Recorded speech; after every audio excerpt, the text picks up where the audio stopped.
Olá, boa noite. Nós vamos entrevistar ao longo desta semana os candidatos à presidência mais bem colocados na pesquisa Datafolha de intenção de voto, que foi divulgada no dia 28 de julho. Pela ordem determinada em sorteio, com a presença dos assessores dos partidos, Jair Bolsonaro, do PL, é o entrevistado de hoje. Amanhã, Ciro Gomes, do PDT. Na quinta-feira, Luiz Inácio Lula da Silva, do PT. E na sexta-feira, Simone Tebet, do MDB. Nós vamos abordar os temas que marcam cada uma das candidaturas. O tempo total dessa entrevista é de 40 minutos. E, ao fim, o candidato vai ter 1 minuto para as considerações finais. Candidato Bolsonaro, boa noite. Obrigada pela presença. Eu agradeço também a sua presença, candidato, e o tempo começa a ser contado a partir de agora. Nós vamos começar a entrevista com um assunto que tem mobilizado os brasileiros. O senhor tem xingado ministros do Supremo Tribunal Federal, tem feito ataques sem prova nenhuma ao sistema eleitoral brasileiro. O senhor chegou, inclusive, a ameaçar não ter eleição no Brasil, como se coubesse ao senhor decidir uma coisa dessas. Candidato, com franqueza, o que é que o senhor pretende, ou o que é que o senhor pretendeu com isso? O senhor pretendeu, por acaso, criar um ambiente que, de alguma forma, permitisse um golpe, contra o qual, inclusive, a sociedade civil se manifestou agora com a divulgação de 2 manifestos ou outros manifestos em defesa da democracia? Primeiro, você não está falando a verdade quando fala xingar ministros. Isso não existe. Isso não existe. É um fake news da sua parte. Outra coisa, eu quero é transparência nas eleições. Vocês, com toda certeza, não leram o inquérito de 2018 da Polícia Federal, que inclusive está inconcluso. E aquela pergunta que eu sempre faço: se você pode botar uma tranca a mais na sua casa para evitar que ela seja assaltada, você vai fazer ou não? Então esse é o objetivo disso que eu tenho falado sobre o Tribunal Superior Eleitoral. E outra coisa, em 2014 tivemos eleições, no segundo turno, o PSDB duvidou da lisura das eleições e contratou uma auditoria. E a conclusão da auditoria do PSDB, que as urnas são inauditáveis. E só para ficar bem tranquilo aqui, mano, 2018, houve uma denúncia de fraude e a senhora Rosa Weber determinou que fosse aberto um inquérito pela Polícia Federal para apurar a fraude. Que, obviamente, se houve fraude, eu ganhei, quem fraudou seria eu. A PF começou a apuração. E quem informou o que eu vou te falar aqui para a PF foi o Tribunal Superior Eleitoral. Numa das partes do inquérito está assinado pelo chefe do TI do TSE que hackers ficaram por 8 meses dentro do TSE, inclusive com a senha de um ministro, de nome Banhos, além de senha de outros 5 servidores. Imediatamente a Polícia Federal pediu os logs, as impressões digitais do que ocorreu nas eleições de 2018. O TSE podia ter informado no mesmo dia, mas 7 meses depois, o TSE informou que os logs haviam sido apagados. Então a grande interrogação é exatamente essa daí. Nós queremos evitar que dúvidas pairem por ocasião das eleições agora desse ano. Nada mais além disso. É curioso que o senhor se refira a esse episódio, porque o senhor, inclusive, foi acusado de ter divulgado informações sigilosas de investigações inconclusivas. Mas sobre a transparência que o senhor afirma defender das urnas, órgãos fiscalizadores como o Tribunal de Contas da União, a Advocacia Geral da União, associações de juízes, associações de juristas, associações de delegados da Polícia Federal, todos já atestaram a segurança das urnas eletrônicas. Eu vou além. A transparência e a segurança das urnas eletrônicas tem sido motivo de orgulho da maioria da população brasileira. Agora, o senhor começou a sua resposta afirmando que eu tinha cometido fake news. Em nome da verdade, candidato, o senhor xingou ministro do Supremo de canalha. O senhor fez isso com o microfone. Então, e ele vinha fazendo contra mim. Mas, candidato, eu lhe perguntei qual era o seu propósito. Lembra a pergunta que eu fiz ao senhor? Qual era o seu propósito? Falou ministro. Foi um ministro específico. Senhor, Tá ok? Tá refeita aqui a dúvida? Mas não, é que o senhor disse que eu cometi fake news. Só para esclarecer, a pergunta que eu lhe fiz é: qual era o seu propósito ao xingar um ministro de canalha e ameaçar não permitir que as eleições fossem realizadas, se isso não lhe compete fazer? Não é uma atribuição do presidente da República, é uma atribuição constitucional, candidato. Quem vem sendo perseguido o tempo todo por um ministro supremo sou eu. Um inquérito completamente ilegal. E as medidas que vinham sendo tomadas por esse ministro eram contestadas. Lá atrás, inclusive, a procuradora Raquel Dodge deu um parecer para que esse inquérito deixasse de existir. E continua existindo. A temperatura subiu. Hoje em dia, pelo que tudo indica, está pacificado. Espero que seja uma página virada. Até você deve ter visto, por ocasião da posse do senhor Alexandre de Moraes, um certo contato amistoso no nosso lar. E pelo que tudo indica, está pacificado. E quem vai decidir essa questão de transparência ou não serão, em parte, as Forças Armadas que foram convidadas a participar da Comissão de Transparência Eleitoral. As Forças Armadas são uma das partes, né, desse grupo que analisa a segurança. A grande questão não é nem a presença das Forças Armadas, candidato. A grande questão que se dá é que o senhor se coloca como patrono das Forças Armadas e a forma como o senhor ataca o sistema eleitoral é que causa ruído e que causa uma certa intranquilidade no ambiente. Teremos eleições, o ministro Alexandre de Moraes acabou de assumir. Amanhã ele tem um encontro, pelo que me parece, um encontro com o ministro da Defesa para tratar desse assunto sobre transparência eleitoral. Eu tenho certeza que o ministro Alexandre de Moraes vai conversar e chegar a bom termo essa questão de eleições. Agora, precisei provocar para que chegasse a esse ponto. Pode ter certeza que vão ter eleições limpas e transparentes no corrente ano. O senhor costuma dizer que defende a liberdade, mas a impressão que dá quando a gente vê manifestações de apoiadores seus é de que nem todos têm a mesma percepção daquilo que o senhor defende, porque é muito comum vermos apoiadores seus defendendo medidas absolutamente inconstitucionais, fechamento do Congresso, fechamento do Supremo Tribunal Federal, golpe militar, intervenção militar com Bolsonaro, essas coisas são ditas. Inclusive tem uma frase que é muito ouvida também nessas manifestações por parte desses grupos que é: eu autorizo. No entanto, o senhor não os desautoriza, candidato.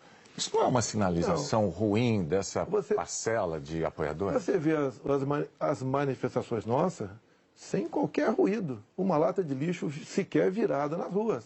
Eu considero como liberdade de expressão. Essas, artigo 142. O que é artigo 142? É um artigo da Constituição, que eu não entendo da maneira como alguns pouquíssimos entendem. Quando alguns falam em fechar o Congresso, é liberdade de expressão deles, eu não levo para esse lado. Tá? E para mim isso aí faz parte da democracia. Eu não posso eu ameaçar fechar o Congresso. Ou o Supremo Tribunal Federal. Então, Bonner, eu não vejo nada demais, vejo como liberdade de expressão, como alguns falam em AI-5, nem existe mais AI-5. Você querer punir alguém por ter levantado uma faixinha no meio da multidão AI-5, bom, isso aí é uma coisa que, no meu entender, não leva a lugar nenhum. Agora, o outro lado... Eu não quero interrompê-lo, mas é que o senhor disse algo muito... Perdão, candidato. O senhor disse algo muito importante ainda há pouco. O senhor disse, referindo-se ao ministro Alexandre de Moraes, que teremos eleições, elas serão limpas, etc. Com o intuito de tirar esse estresse, tirar a intranquilidade desse momento eleitoral do Brasil. O senhor não quer aproveitar essa oportunidade diante de milhões de brasileiros para assumir um compromisso eloquente de que vai respeitar o resultado das urnas, seja ele qual for? Seja qual for, eleições limpas devem e têm que ser respeitadas. O senhor vai respeitar... Limpas e transparentes têm que ser respeitadas. Está atestado que as eleições brasileiras são limpas e são transparentes e que as urnas são auditáveis. Isto posto, eu lhe pergunto mais uma vez. O senhor vai assumir um compromisso diante de milhões de brasileiros de respeitar o resultado das urnas e estimular os seus seguidores a fazer o mesmo, candidato? Serão respeitados os resultados das urnas desde que as eleições sejam limpas e transparentes. Como você disse que eles são auditáveis e em 2014 não aconteceu isso? Mas tudo bem. Vamos botar um ponto final nisso? O senhor vai botar um ponto resolvido, final? Ponto final. Vamos para outra pergunta, outro assunto.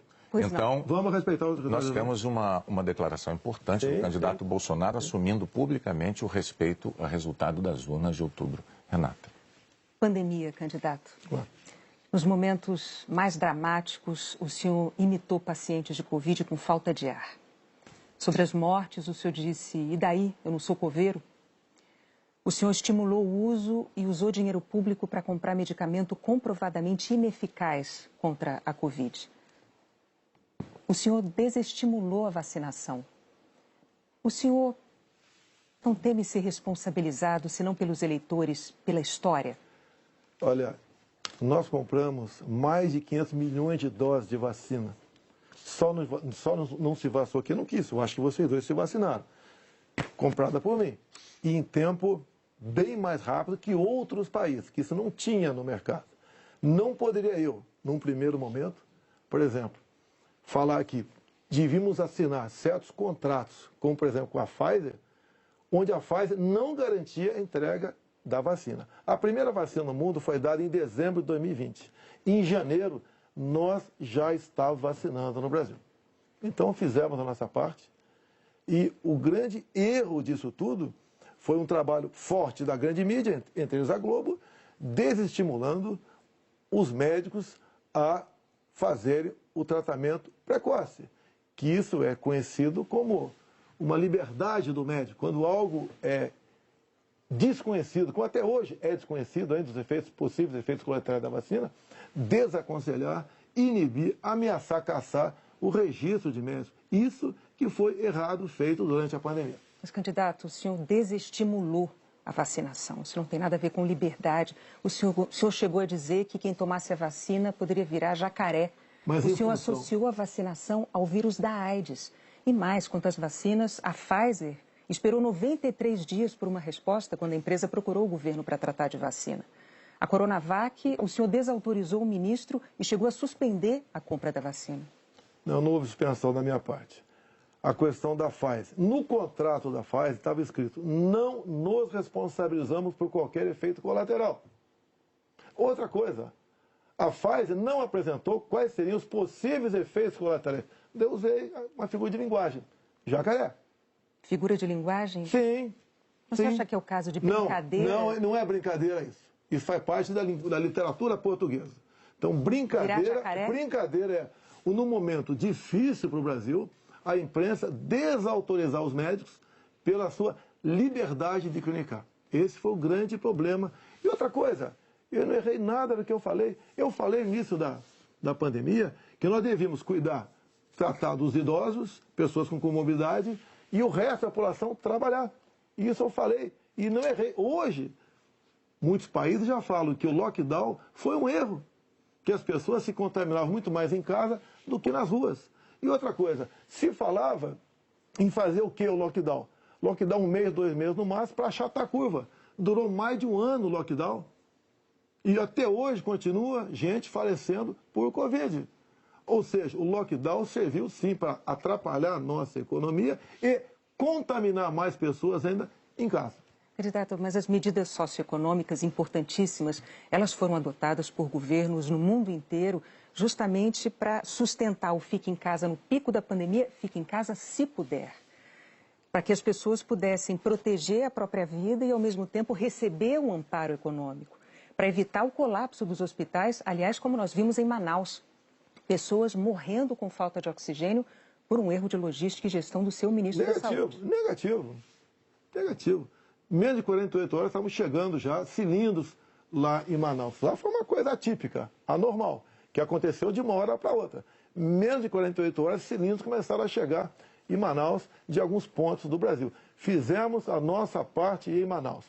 Não faltou da nossa parte recursos bilionários para governadores e prefeitos enfrentarem a Covid, construírem hospitais de campanha. Então fizemos a nossa parte. Raro país do mundo que fez algo melhor do que nós fizemos.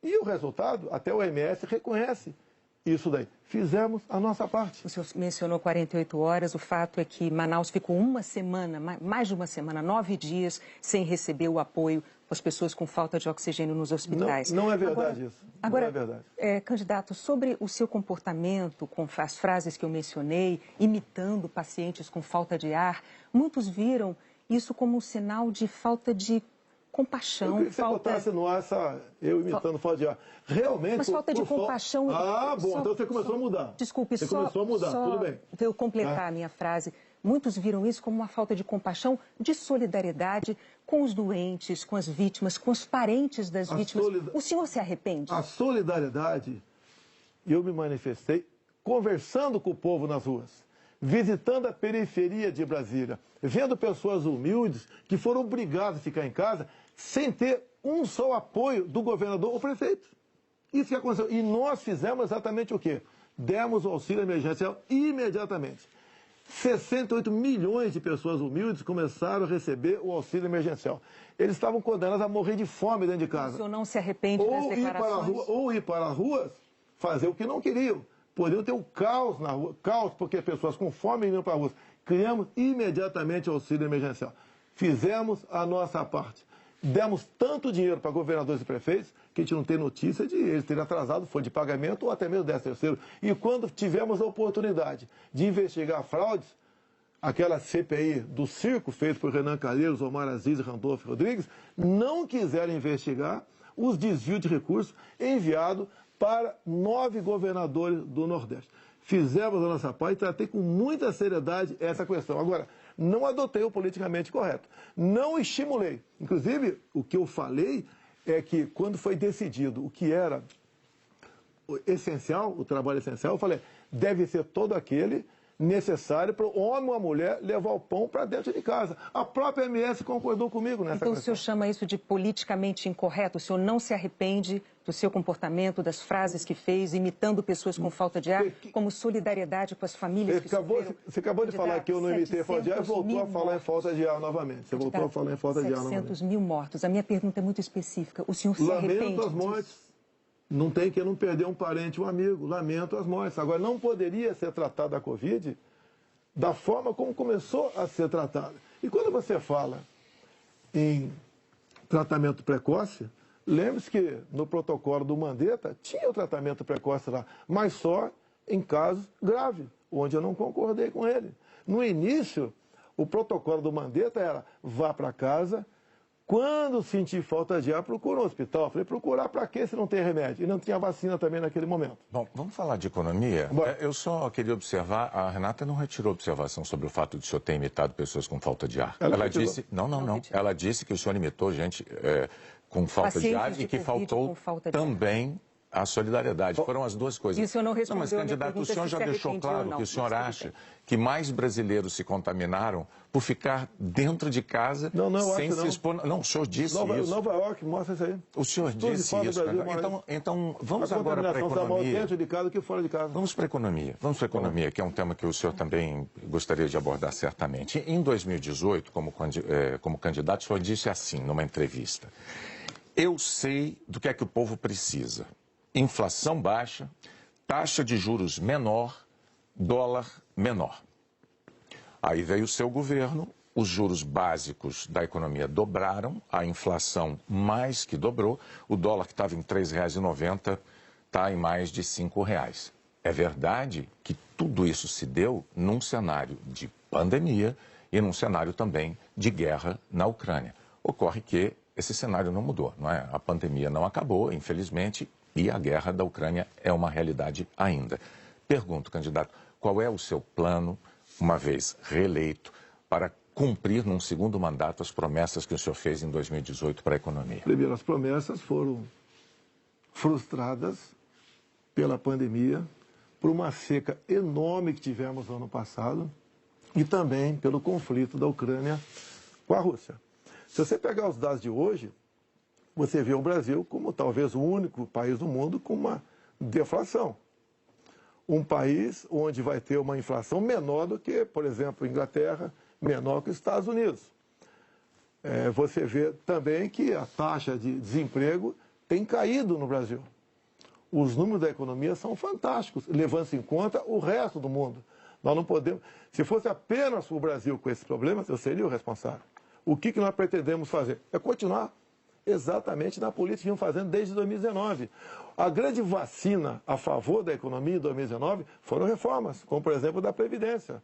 Foi, por exemplo, a Lei da Liberdade Econômica. Foi a modernização das NRs, das normas regulamentadoras. Milhares de normas nós deixamos de lado, nós revogamos. Então, a grande reforma da economia foi feita, a grande vacina foi feita em 2019, que fez com que nós pudéssemos suportar 2020. Nós pegamos 2020 e 2021 e tivemos um saldo positivo de quase 3 milhões de empregos no Brasil. Diferente de 2014 e 2015, que tivemos uma perda de quase 3 milhões de empregos no Brasil. Isso é sinal do quê? Competência da equipe econômica. Programas como, por exemplo, o Pronamp e o BEM preservaram mais de 10 milhões de empregos no Brasil. O próprio auxílio emergencial, num primeiro momento R$ 600, fez com que a economia, em especial nos pequenos municípios, o município não colapsasse. Então essas medidas, entre outras, fizeram a gente romper 2020 e 2021. 22, quando veio a guerra agora, problemas nós tivemos. Fui na Rússia negociar fertilizantes com o presidente Putin. Se não tivesse ido, não teria fertilizante para a nossa safra agora, desse segundo semestre. Não, isso é importante. Não. Isso garantiu o quê? A segurança alimentar do nosso Brasil e do mundo. Só para concluir, então, num segundo mandato, o senhor daria sequência aos planos que foram estabelecidos e desenvolvidos no primeiro plano. Bonner, você pode ver, Bonner, nós somos o 7º país mais digitalizado do mundo. Tá? Nós fizemos muita coisa no Brasil, atendemos realmente a todas as camadas da sociedade. Só agora, na questão do IPI, a proposta do Paulo Guedes, que está parada no Supremo Tribunal Federal, nós pretendemos diminuir impostos de 4 mil produtos em 35% de IPI. Para o segundo mandato. Não, desse agora. É que a proposta parou no Supremo Tribunal Federal. Estamos há semanas... Agora, senhores, para que a gente possa abordar... Mas isso começou há 2 meses a redução de IPI, não foi de agora. Para que nós possamos abordar nessa entrevista o maior número de temas, vamos prosseguir, vou falar sobre meio ambiente. Em 2020, o seu então ministro do Meio Ambiente, Ricardo Salles, disse que era para aproveitar que a imprensa toda estava focada na cobertura da pandemia para ir desregulamentando as leis ambientais, o que ele chamou de passando a boiada. Fato é que, no seu governo, a taxa anual de desmatamento da Amazônia deu um salto, é a maior em 15 anos. O senhor continua apoiando essa política de desregulamentação? Olha, você tem que pensar que na Amazônia você tem quase 30 milhões de habitantes lá. Tem 30 milhões de brasileiros na Amazônia. Primeira preocupação é essa. Outra, qualquer propriedade lá tem que preservar 80% e pode usufruir de 20%. Eu tentei, nos primeiros 2 anos de mandato, fazer a regulação fundiária, para saber, por exemplo, qualquer local desmatado ou com foco de calor, de quem é o CPF daquela propriedade. O presidente da Câmara não colaborou para botar essa proposta avante. Agora, quando se fala em Amazônia, por que não se fala também agora na França, que há mais de 30 dias está pegando fogo? A mesma coisa está pegando fogo na Espanha e Portugal. Califórnia pega fogo todo ano. No Brasil, infelizmente, não é diferente. Acontece. Grande parte disso aí, alguma parte disso aí é criminoso, sei disso. Outra parte não é criminoso. É o ribeirinho que toca fogo ali na sua pequena Uma coisa é propriedade. incêndio natural, outra coisa é o desmatamento. Mas tem incêndio, o Pantanal sul-mato-grossense é comum pegar fogo de forma espontânea. Agora, candidato, a favor das críticas dos especialistas à sua política ambiental, tem os números. No seu governo, a taxa anual de desmatamento da Amazônia saltou de 7.500 km² em 2018 para 13 mil ano passado. O levantamento do MAP Biomas mostrou que 97% dos alertas de desmatamento emitidos desde 2019 não foram fiscalizados pelos órgãos responsáveis, 97%. Especialistas dizem que quando o senhor desautoriza, por exemplo, a destruição de equipamentos pelos órgãos fiscalizadores ou quando o senhor desmonta órgãos como o IBAMA, o senhor está passando uma mensagem de incentivo a quem desmata ou ao garimpo ilegal. Primeira coisa, a destruição, como dá em lei, é se você não puder retirar o equipamento daquele local. O que vinha acontecendo, e ainda vem, infelizmente, é que o material pode ser retirado do local, porque se chegou lá, pode ser retirado. E há o abuso de uma parte.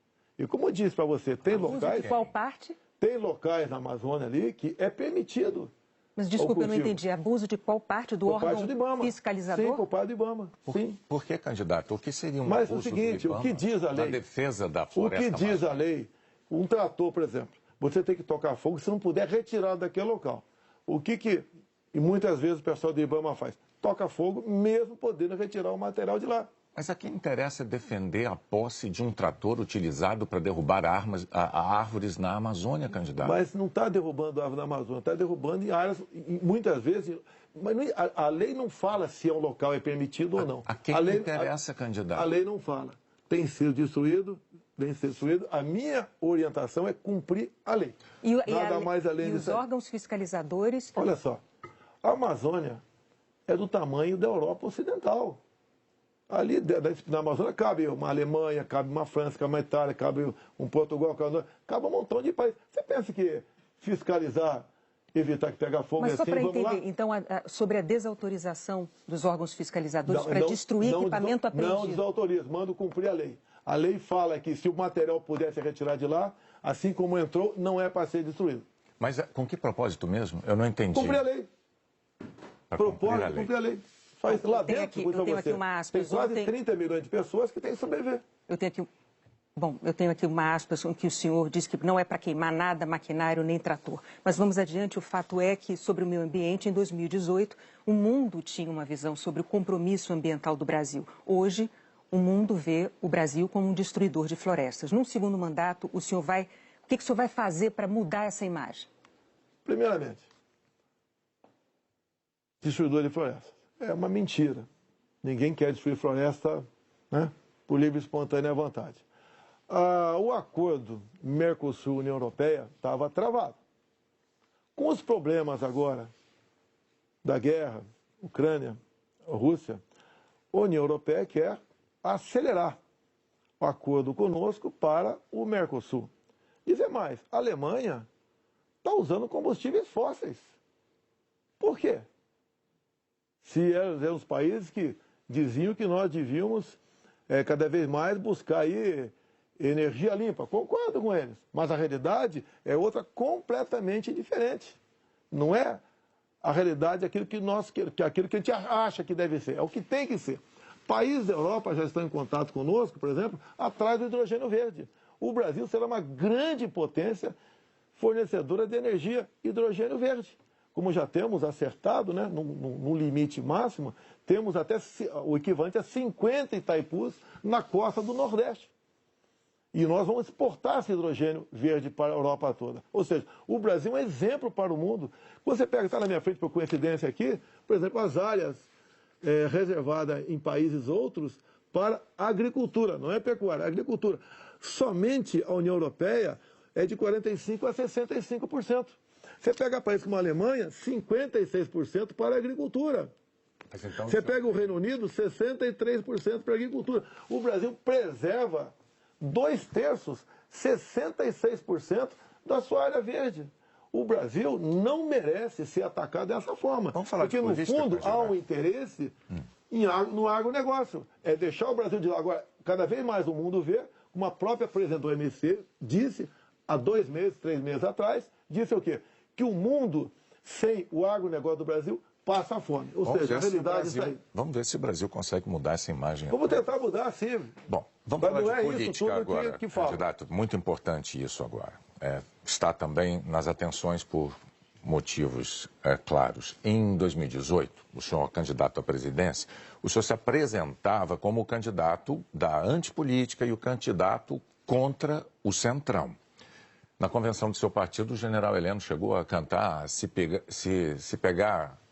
gritar, pega Centrão, não fica um, trocando a palavra ladrão por Centrão, etc. Isso ficou muito famoso. Hoje, a verdade é que o Centrão, ele é a base do seu governo.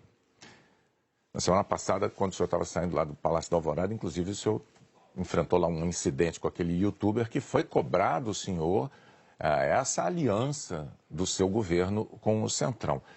Eu pergunto, por que eleitores como aquele, que se sentem traídos pelo senhor, acreditariam nas suas promessas de agora? Você está me estimulando a ser ditador. Eu, candidato? Você. Porque o Centrão são mais ou menos 300 parlamentares. Se eu deixar de lado, eu vou governar com quem? Não vou governar com o parlamento.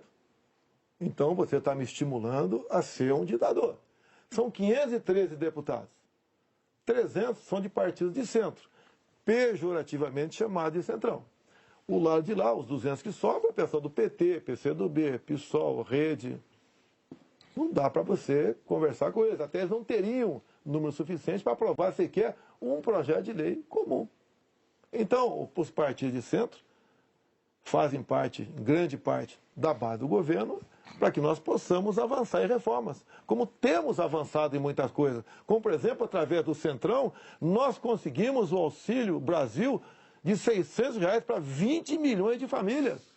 Dá para imaginar isso? E olha só, os partidos de esquerda votaram contra o parcelamento dos precatórios, que era condição para a gente dar lá atrás R$ 400 de Auxílio Brasil para esses mais necessitados. Então o PT votou contra o Auxílio Brasil de 400. Não, votou contra a questão dos precatórios. Do parcelamento, porque sem parcelamento você não tem como conseguir recurso no orçamento para pagar os 400. Assim como agora o PT também votou contra, tá? Ou melhor, discursou contra os R$ 600 e votou favorável. A questão política dele. Assim como a questão de poucos meses, para diminuir o preço da gasolina no Brasil, todos os senadores do PT votaram contra a redução de semestre no Senado. Agora vamos lá, candidato. Agora, como é que eu vou trabalhar com o parlamento sem os partidos de centro? Mas a questão... O senhor disse que eu estou estimulando o senhor a ser ditador. Está estimulando, sim. Por favor, candidato. Não, longe de mim, não. Eu não estimulei nada. É que a questão é a seguinte. Em 2018, o senhor chegou a dizer, até com propriedade, que governos anteriores tinham feito alianças com o Centrão. Mas o senhor disse criticamente que esses governos anteriores tinham feito nomeações com interesse político partidário e que isso tinha tudo para dar errado. O senhor chegou até a concluir assim: por isso eu não integro o Centrão. Mas recentemente, há dias, o senhor, com muita naturalidade, disse assim: eu sempre fui do Centrão, eu vim do Centrão. Aí eu tenho que perguntar ao candidato, em nome da clareza para os eleitores, em qual dessas duas afirmações o eleitor deve acreditar? O senhor sempre foi do Centrão? Ou o senhor, como disse em 2018, diz: eu nunca fui do Centrão por esse motivo? No meu tempo não era Centrão, não existia Centrão. Como assim? No meu tempo, esses partidos que eu já integrei não eram tidos como partido do Centrão. Agora, o importante, Boni, o importante, nós estamos num governo sem corrupção. Eu indiquei ministros pelo critério técnico. Eu não aceitei pressões de lugar nenhum para escalar ministros. Qual governo teria o ministro padrão Tarcísio de Freitas na infraestrutura? Padrão Marcos Pontes na ciência e tecnologia? Padrão a Tereza Cristina na agricultura? Padrão Gilson Machado no turismo? Uma pessoa desconhecida até chegar no meu governo. Padrão Onic Lorenzoni, que eu considero como um coringa meu. Padrão Braga Neto, que esteve na defesa. Ou seja, padrão Salles, uma pessoa excepcional.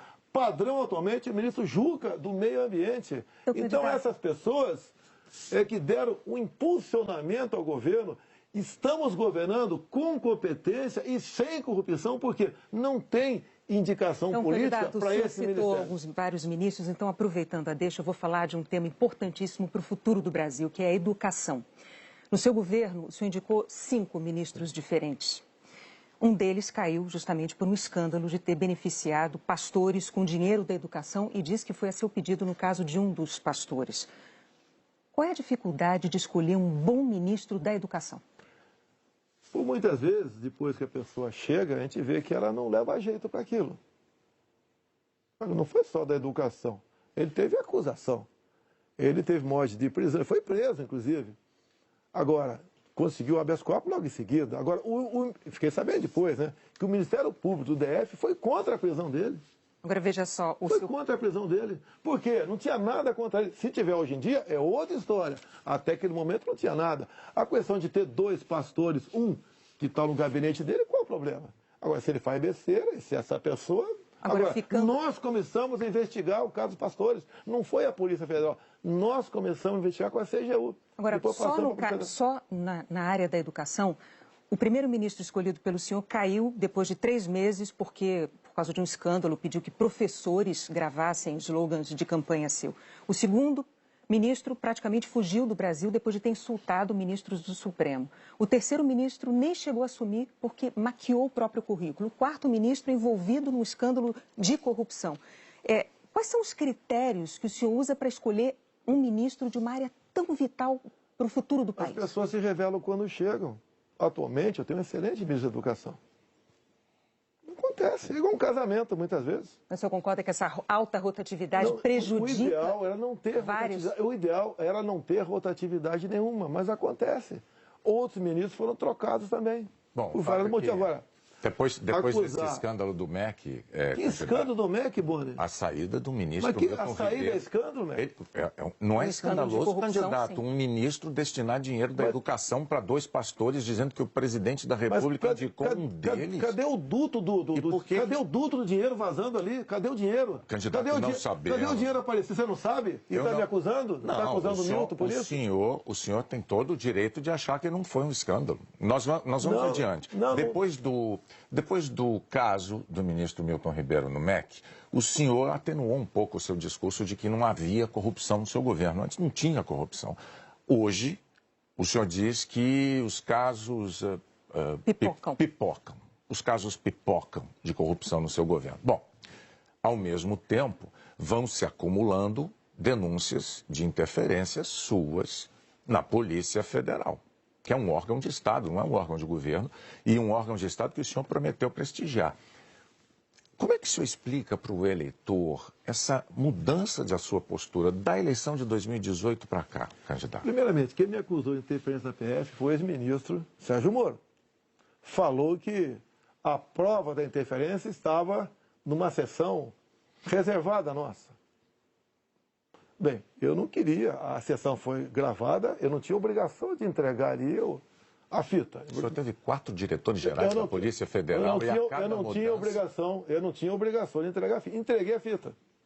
Foi revelado, até com muitos palavrões na reunião de ministros. Não acharam nada. O que acontece? Eu, quando entrego o ministério para alguém, eu dou o ministério para aquela pessoa agir. Tá? A Polícia Federal, com a saída do Sérgio Moro, melhorou e muito na apreensão de drogas, na apreensão de numerários, tá? Em operações, melhorou muito. Em armamento, melhorou. E as pessoas vão mudando. Por exemplo, quando o André Mendonça saiu, porque ele foi para o Supremo Tribunal Federal, eu não considero uma saída da parte dele. Atualmente, temos um delegado da Polícia Federal à frente do Ministério da Justiça. Agora, ninguém comanda a PF, Bonner.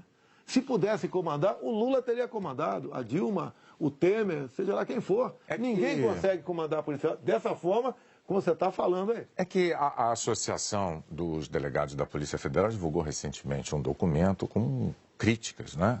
Eles afirmaram que o senhor e a sua equipe de governo trouxeram desgaste, eu estou lendo aqui os termos dele, trouxeram desgaste à imagem da instituição Polícia Federal e também prejuízos para os policiais federais. E que falas suas, candidato, jogaram desconfianças sobre a autonomia e sobre a imparcialidade da Polícia Federal, que goza de autonomia já há alguns anos, como ninguém poderia negar.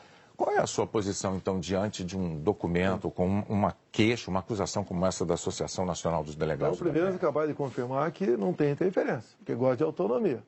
Outra coisa, peraí, eles acabaram de mostrar para mim que não tem interferência, gosta de autonomia. Eles dizem que o senhor jogou, as suas palavras jogaram desconfianças sobre a autonomia da PF, candidato. Não. Acabaram de falar que eu estou certo, não tem interferência lá. Contrário. Outra coisa, eles queriam uma reestruturação de carreira agora. Eu achei até justo. Mas outras categorias não concordavam com isso, sem serem beneficiadas também. E daí começou um movimento por parte de alguns delegados da PF, contrário à minha posição, que desagam numa nota como essa daí. Eu queria, inclusive, reestruturar a Polícia Rodoviária Federal, que era bem mais fácil, menos onerosa. Os delegados, essa mesma associação, não topou fazer isso aí. Então, aí está uma briga política, salarial, por trás disso. Candidato, o senhor agora tem 1 minuto para suas declarações finais. Já acabou? Pois é, passou rápido.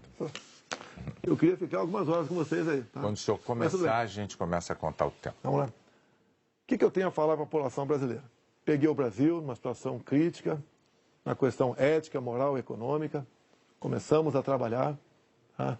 Fizemos muita reforma em 2019. Infelizmente tivemos a Covid, depois tivemos a guerra lá fora, tá? Tivemos uma seca enorme. E nós fizemos tudo o possível para que a população brasileira sofresse o menos possível. Isso nós fizemos. Hoje você nota o preço do combustível caiu assustadoramente, nada de canetada, com o trabalho nosso junto ao Parlamento brasileiro, conseguimos R$600 de Auxílio Brasil para 20 milhões de pessoas mais pobres, conseguimos a transposição do São Francisco, que estava parado desde 2012, levando água para o Nordeste. Nós pacificamos o MST, titulando terras pelo Brasil, e 90% dessa titulação foram para as mulheres. Criamos o PIX, tirando dinheiro de banqueiros, fazendo com que a população pudesse se transformar muitos em pequenos empresários, um PIX sem qualquer taxação em cima do PIX. Anistiamos 99% da dívida de 1 milhão de jovens junto ao FIES. Encerrou? Acabou. Muito obrigado aí, até a próxima. É boa, né? Renato, até a próxima. Candidato, mais uma vez, muito obrigado por ter vindo e por ter prestado esses esclarecimentos ao público telespectador, aos eleitores brasileiros. Nós voltamos ao estúdio do Jornal Nacional.